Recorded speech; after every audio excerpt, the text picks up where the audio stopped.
Hi, I'm Wes Allen with DM Tales, and it's the height of the Christmas shopping season. The parties are piling up, and I have experienced my once-a-year fight-or-flight holiday trip to the mall. It's really more of a flight trip to the mall, really. I just run out of there as fast as I can. So it's times like these that I am grateful for the gift of coffee to help my brain unscramble. But as it does so, my neurons are bouncing off the proverbial walls. These are some random TTRPG thoughts. Let's roll it.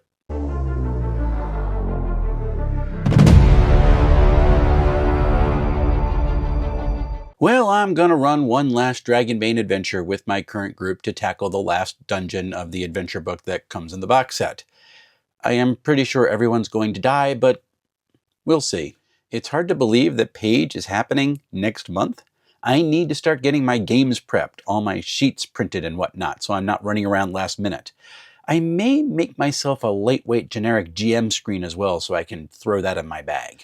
I love random opportunities where I get to sit down and talk about games with other TTRPG fans. It is one of the rare moments where I feel comfortable with extended, unscripted conversation. Usually what happens during a conversation is someone will mention something I know just a little bit about, and my brain will shout, "I know this!" and then just do a random lore dump about whatever topic is being discussed. At which point I feel like folks start shuffling away from me, and I can do this online as well and have to remember to check myself. I do not always succeed. This is why I tend to hide in corners at parties. I'm trying to figure out what I'm going to run after the Dragonbane campaign concludes. I'm leaning towards running some Dreams and Machines for a bit because I want to try out the 2d20 system, but there's no setup for it in Foundry, so that's giving me a little bit of pause. If I run it, we may have to do paper sheets and physical dice. I am not all that bummed about it, to be honest. If you have a party who does not think about checking doors before they attempt to open them, I have two words for you. Lightning traps. Will it teach the party to check doors before they try to open them? Sometimes. But it takes less time to resolve than constantly tossing characters into pits. So Christine Nome left a congressional committee meeting where she was getting grilled and embarrassed by the people sitting in the committee to go chair a FEMA meeting, which apparently had been canceled. Immigration officials pulled immigrants from their naturalization ceremony before they could take the citizenship oath because Trump doesn't like their countries. Trump also held a rally over in PA where he went full naked racist. ICE detained a U.S. citizen because he looked Somali, and now you can get a Trump gold card if you pay $1 million bribe to the government, which will make immigrating to the U.S. a breeze. Because rich people are the best people. Didn't you know that? It's corruption at every level, and the cultists don't seem to care because they get to be racist and somehow think they've been given permission to say Merry Christmas again, as if it was ever prohibited. Make it all make sense.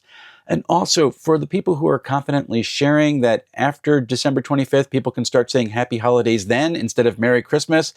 First, right now, there's multiple holidays being celebrated. Second, Christmas begins. It begins on December 25th. It is a season, not a single day.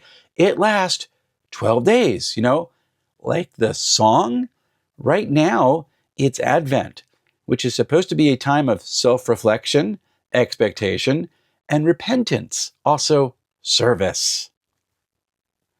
Happy holidays, everyone. Have you ever encountered a really good game that you're dying to play, but don't think you'd enjoy running? That's kind of where I am with Star Trek Adventures right now. I'd like to try running it, and I'm dying to play with it because it captures Trek so well. But there's just a lot of fiddly bits which I think I'd find difficult to keep track of as a GM. We'll have to see. In church circles, about a decade and a half ago, the church growth shills liked to use the word assimilation to describe welcoming new people into a congregation. For some reason, these shills never liked it when I'd blurt out, "Resistance is futile," any time it was spoken in my presence. Well, I've finally seen an example of this type of assimilation doing something other than making more drones for an institution. Go check out my chat with Scrat from A Squirrel Plays to hear his tale of assimilation into the TTRPG hobby. So resistance is futile after all? Congratulations to Derek and Than for raising over $96,000 through their Dark Space Kickstarter. You guys are awesome, and I am thrilled for you and for the support you've gotten from some luminaries in the industry. These are some great stretch goals. I can't wait to see what all these folks come up with. Speaking of Kickstarters, my friend Dave Ward of Grimwood Games will be running a Kickstarter to publish one of my adventures. The Orshan Incident is a sci-fi horror adventure that I wrote for Index Card RPG, but Dave has also done a couple of conversions for some other systems as well. The campaign goes live in February with a modest goal of $700, and I'd be most grateful if folks would sign up to be notified when it goes live. Did you enjoy this video? Liking and commenting help show the algorithm that this is something you want to watch. So you'll not only see more of my videos, you'll also hopefully be shown other non-clickbait dungeon tubers as well. I think that's a good idea. Also, sharing this video is a huge help. And if you'd like to subscribe, well, that's cool too. And thanks to these awesome people for contributing the caffeine necessary to make this channel go. If you'd like to be a coffee contributor, the link to join the channel, oh, that's right over there. I have finished my Star Trek Adventures read-through, and I can begin writing my review. Yes! But this one's going to take a while, both because I want it to be a decent overview, and it's going to take me a while to process, and because the holiday season is sucking up my writing time like it was some sort of vampire. But I'm looking forward to getting it up as soon as I can. After that, I can get started on some of these fantastic games and these fantastic games, and they can stop mocking me from my shelf. Also, thanks to an offhand comment from Jorben from Elder Goblin Games, I have been pondering the list of games I've played in 2025. So far, I'll be sharing a video of that list along with short thoughts on each next week. Until we see each other again, folks, happy playing, everyone.